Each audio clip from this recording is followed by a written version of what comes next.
আসসালামু আলাইকুম আমার প্রাণপ্রিয় দেশবাসী। আসলে যে বিষয়টা নিয়ে মাত্তাম আইলাম, ও যে দেখা যেন একবারে দেখা যার পুরা ফির চাপ তাই তখন দাঁড়িয়ে সকলটা মিলে তখন ফির চাপ। কিন্তু একটা জিনিস হচ্ছে কি, তা খালি গাল বড়া আর মুখ বড়া দাঁড়িয়ে রাখলে মুসলমান হওয়া যায় না। বালা জুব্বা লাগাইলে, লম্বা জুব্বা লাগাইলে মুসলমান হওয়া যায় না।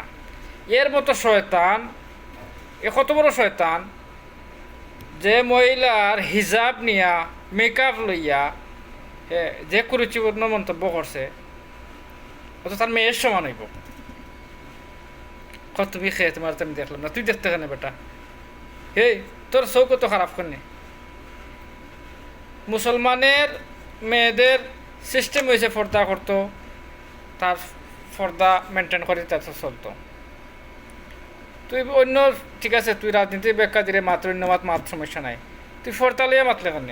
তুই তো আস্থাটা জানোয়ার, তুই তো শয়তান। ও শয়তান রে দেশের মানুষেরা কইম ই শয়তানে যাতে এই সংসদ না ঢুকতে পারে, এই শয়তানরে পদত্যাগ যাতে করানো হয়। বাংলাদেশ সরকারের কাছে অনুরোধ যাতে এই সংসারে এই শয়তানরে যাতে এমপি থেকে বাতিল করা হয়।